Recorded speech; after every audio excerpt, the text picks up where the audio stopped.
8-10 বছরের বাচ্চা, কিশোর পোলাপান, একটা বাসায় যদি 2টা ছেলে রোজা রাখে, ধরেন 2টা বাচ্চা আপনার, একটার বয়স 8 আর একটা বয়স 10, দোনোটা মিলে রোজা রাখছে।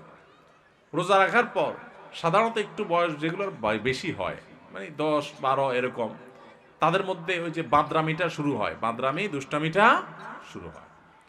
তো এই দুইজনের মধ্যে মনে করেন বড় ছেলেটা সকাল 10টা-11টার দিকে প্যান প্যান করা শুরু করছে মায়ের পিছে পিছে, আম্মু আমার ক্ষুধা লাগছে, আমি রোজাটা ভেঙে ফেলি, আমার কিছু খাইতে ইচ্ছা করে, আমি আর পারতেছি না, গলা শুকিয়ে আসতেছে। মনে করেন ও একটু প্যান প্যান শুরু করছে বাপের পিছে, মায়ের পিছে, দাদির পিছে, সবার পিছে পিছে ঘুরে। তো বাপমা যখন দেখে যে অনেক বেশি জ্বালাতন করতেছে, তো প্রথম হয়তো বোঝানোর চেষ্টা করে একটু কষ্ট করো, একটু সবর করো। যখন দেখে না ও বেসবর মানবেই না, তখন বাপমা যদি বলে ঠিক আছে আচ্ছা যা খা, তাহলে ও রোজাটা ভেঙে ফেললো। মনে করেন 10 বছরটা রোজাটা ভেঙে ফেললো, 8 বছরটা মনে করেন রোজাটা কষ্ট হচ্ছে তারপরও সে রাখছে। এরকম হয় না অনেক সময় ঘরে? আচ্ছা, যে রোজাটা ভেঙে ফেলছে ওর ভাগ্যে কি খানা জোটে? 10টা-11টার দিকে রোজা ভাঙছে, মনে করেন 12টার দিকে রোজা ভাঙছে, তখন তার ভাগ্যে কি খানা জোটে? মুসলমানের ঘরে রমজান মাসে সকাল 10টা-11টায় কি ধরনের খানা থাকে? গরম ভাত থাকে না? কি থাকে? বাসি ভাত। আর সাহারিতে যে মাছ রান্না করা হয়েছে, একদম পেটির টুকরা, ভালো ভালো টুকরাগুলো সব থাকে, থাকে লেঞ্জা, মাথা, হ্যাঁ, ছোটখাটো টুকরা, কাঁটা কুটা, এগুলা বাসি তরকারি, তাই না? আর গোস্তের পাতিলেরও একই অবস্থা, বাইসা বুইসা সব সাহারিতে খায়া হাড্ডি হুড্ডি চর্বি চারবি এগুলা থাকে। যেই ছেলেটা রোজা ভাঙে ও কিন্তু খাইতে পারে, এটা ঠিক যে ও খাইছে, খায়া পেটটা ভরে ফেলছে, ও এখন খুব সুখে আছে। কিন্তু কি খায়া পেট ভরছে? বাসি খাবার। মনে রাখেন কিন্তু এটা কাজ আছে সামনে। বাসি খাবার খাইলো, তাই না? বাসি খাবার খায়া এবার ও লাফাচ্ছে, দৌড়াচ্ছে, খেলতেছে, কারণ ও তো খাইছে, পানি পান করছে, রোজা ভেঙে ফেলছে, ও তো এখন সুখ। আর ছোট যেটা 8 বছরের, ওর কি অবস্থা হয়? সময় যত বাড়তে থাকে তার কষ্ট বাড়তে থাকে। 12টা বাজে, 1টা বাজে, 2টা বাজে, আস্তে আস্তে মুখটা শুকায় আসে। খেয়াল করেন না? মুখটা শুকায় আসে, ছোট মানুষ, বলতেও পারে না, সইতেও পারে না, এদিকে রোজা আছে। আস্তে আস্তে যখন 2টা বাজে, 3টা বাজে, 4টা বাজে, বিকাল হইতে থাকে, এবার এই বাচ্চার চেহারাটা যখন ফ্যাকাশে হয়ে আসে, সে যখন কষ্ট করে, এবার তার বাপ দেখলে তাকে বলে আব্বু এই তো আর 3 ঘন্টা। হ্যাঁ, মা দেখে বলে বাবা এই তো আসর আজান হয়ে গেছে, দেখতে দেখতে মাগরিব হয়ে যাবে, আর একটু। দাদি ডাইকা বলে যে নাতি এই তো শেষ, দেখতে দেখতে পার হয়ে যাবে। কত কষ্ট করছে আরে আমার নাতিটা। আদর শুরু হয়ে যায় কিন্তু, তাই না? এরপর যখন ইফতারের সময় কাছাকাছি হয়, বিশেষ করে গ্রামাঞ্চলে যারা থাকেন তারা একটু গ্রামের চিত্রটা চিন্তা করেন তো কেমন হয়। সময় কাছাকাছি হয় তখন ওই যেটা 10টা 11টা 12টা রোজা ভাঙে ফেলে যে খুব লাভবান হয়েছে তা না, বাসিখানা খাইছে। এখন সে যখন মা গরম গরম ইফতার বানায়া বানায়া, শরবত বানায়া বানায়া সব টেবিলে এনে সাজানো শুরু করে, ও আশেপাশে যখন গুড়গুড় করে, ওই যে ভাঙছে রোজা, ওইটা যখন গুড়গুড় করে একটু তাকায়, মা দেয় ধমক, যা হাঁস ধর, মোরগ ধর, বাবুটা কাঁদতেছে চোখে দেখোস না, ওরে রাখ।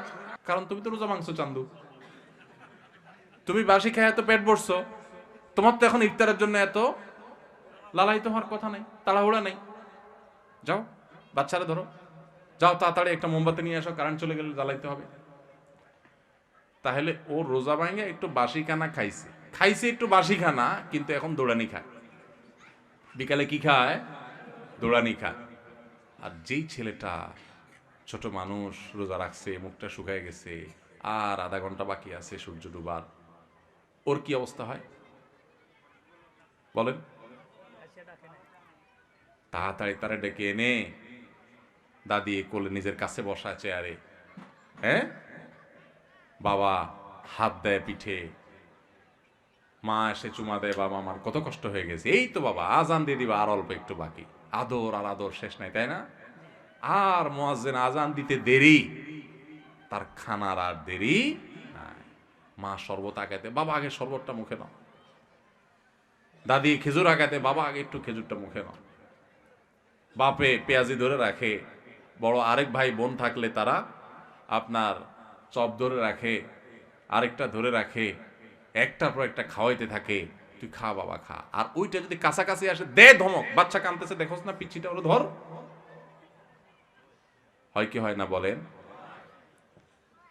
ওই যে ধমক টমক খায়, দৌড়ানি দাঁড়ানি খায় বেচারা রোজা ভাঙ্গা, সে কিন্তু মাগরিবের পর আজান হয়ে গেলে, নামাজ হয়ে গেলে, ওই ডাইনিং টেবিল থেকে ইফতারি সবাই খায়া টায়া যখন ওই বাইসা বুইসা থুইয়া দেয়, বেগুনি যেগুলো ভালো ভালো ভাজা হয়েছে এগুলো তো সব খাওন শেষ, যেগুলো কোনা কাঞ্চি পুড়ে টুড়ে গেছে এগুলো রয়ে গেছে, নামাজের পরে এবার ওরে বলে আচ্ছা যা তুই একটু খা।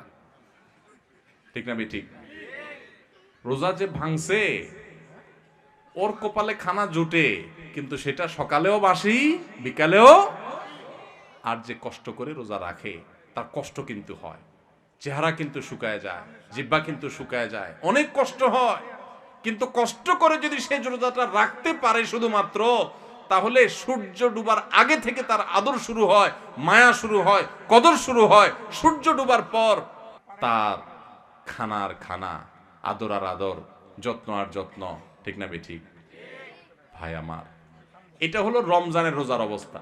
রমজানের রোজাতে রোজা ভেঙে ফেললে তার পরিণতি কি হয় আমরা দেখাইলাম, আর যে রোজা রাখে তার সুফল কি সে পায় সেটাও আমরা দেখাইলাম। এবার আসেন, একটু আগে আমরা বললাম রমজানের রোজা হলো 14 ঘন্টা, 15 ঘন্টা, 16 ঘন্টার রোজা, আর আমাদের পুরো জীবনটা হলো সারা জীবনের রোজা। আল্লাহু আকবার। সারা জীবনের রোজাও ওই রমজানের রোজার মতো অনেকে ভেঙে ফেলে। কিভাবে ভাঙে আসেন এবার বুঝি। আপনার সামনে 2 নম্বর পথে উপার্জন করার রাস্তা পাইছেন একটা, চিটারি করে মানুষের ফাঁকি ঝুঁকি দিয়ে ইনকাম করবেন, আপনি খারাপ কাজ করবেন, সুযোগ আছে সামনে। আপনি সেটা যদি করেন তাহলে আপনার জীবনের রোজা ভেঙে ফেললেন। আর যদি বলেন না আমি তো ওই যে জীবনের রোজা আছি, আল্লাহ যে নিষেধ করছে এগুলো করতে, এই জন্য আমি হারাম করব না, আমি যাব না অন্যায় পথে, তাহলে আপনি জীবনের রোজাটা রাখলেন। কথা কি বুঝতে পারছেন? যদি জীবনের রোজা কেউ ভেঙে ফেলে, ওই রমজানের রোজা ভেঙে ফেলছে যে ছেলেটা, ওর মতো করে জীবনের রোজা ভাঙলে সেও একটু মজা পায়, একটু বিড়ি খায়, একটু মদ খায়, একটু হারাম খায়, একটু চুরি করে কামায়, একটু গালে দিয়া মনে জাল মিটায়, মানুষকে মাইরা মাস্তানি করে বাহবা আপনার বাকাওয়াতি জাহির করে। এরকম জীবনের রোজা ভেঙে ফেললে, আল্লাহর আদেশ নিষেধগুলো ভেঙে ফেললে, হারাম কাজ করলে, অন্যায় কাজ করলে সাময়িকভাবে একটু মজা পায়, তৃপ্তি পায়, ওই যে ছেলেটা যেরকম পাইছে সেরকম। কিন্তু এই তৃপ্তিটাকে যদি জান্নাতে যে নেয়ামত পাওয়া যাবে জীবনের রোজা যদি রাখতে পারে, হারাম কাজ যদি ছাড়তে পারে, অন্যায় যদি না করে, আল্লাহর ভয় যদি অন্যায় থেকে বেঁচে থাকতে পারে, সেই ব্যক্তি আর জীবনের রোজা যেরকম, জীবনের আপনার রমজানের রোজা যেরকম সূর্য ডুবার পর পর শান্তি পাওয়া শুরু হয়, খাওয়া শুরু হয়, জীবনের সূর্য ডুবার পরে যে জান্নাতের নেয়ামত শুরু হবে, ওইটার তুলনায় দুনিয়াতে এসে দুনিয়ার জীবনের রোজা ভাঙলো, কিছু না আপনার ভোগ উপভোগ করলো, কিছু সুখ শান্তি করলো, গাড়ি বাড়ি করলো, চুরি ডাকাতি করলো, দুর্নীতি করে সম্পদ করলো, সে কামাই করছে। কিন্তু ইমানদার ব্যক্তি পুরা জীবনভর রোজা রেখে আল্লাহর হারাম কাজ থেকে বেঁচে থেকে তার অনেক কষ্ট হয়, তার চলতে অসুবিধা হয়, তার মাস চলে না, কারণ সে হালাল পথে চলে, তার চেহারা শুকিয়ে আসে, সে অন্যায় পথে যেতে পারে না। ওই রোজা রাখার মতো তার অনেক কষ্ট হয়। কষ্ট মষ্ট করে জীবনের সূর্য ডুবা পর্যন্ত যদি সেদিন রোজা রাখতে পারে, তাহলে জীবনের সূর্য ডুবা লাগে না।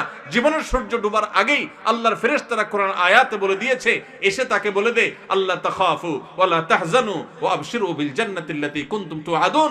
তোমার কোনো ভয় নেই, তোমার কোনো শঙ্কা নেই, তুমি গোটা জীবন রোজা রেখেছো, আল্লাহর সমস্ত আদেশগুলো মেনে চলেছো, তুমি হক হালালে চলেছো, অন্যায় পথে চলো নাই, খারাপ লোকের সাথে উঠো নাই, বসো নাই, তুমি সারা জীবন ভালো চলেছো। অতএব আর একটু সবর করো, তোমার জীবনের সূর্য ডুবে যাবে, আর সাথে সাথে জান্নাতের সাথে তোমার কানেকশন হয়ে যাবে। ভাইরা আমার, তাহলে রমজানের রোজা ভাঙলে যেরকম খানা যায়, পেট ভরা যায়, কিন্তু বাসি খানা, জীবনের সূর্য, জীবনের রোজা যারা ভেঙে ফেলে, যারা অন্যায় অনাচার করে ফেলে, আরে রাখ তুই, কোরআন হাদিস আগে করে লই, আকাম কুকাম করে যারা, হারাম পথে যারা চলে, তারা একটু স্বাদ পায়। কিন্তু যে কষ্ট করে জীবনের রোজাটাকে ধরে রাখতে পারে না, আমি হারাম পথে যাব না, আল্লাহর ভয়ে সে সতর্ক থাকে, ওই ব্যক্তি তার জীবনের সূর্য ডুবার সাথে সাথে তার যে আল্লাহর পক্ষ থেকে জান্নাতের ইফতারের ব্যবস্থা থাকে, সেই ইফতার ফেরেশতারা যখন তাকে আদর করে খাওয়াতে থাকে, তখন আসুন্নাহ ফাউন্ডেশন, উম্মার স্বার্থে সুন্নাহর সাথে।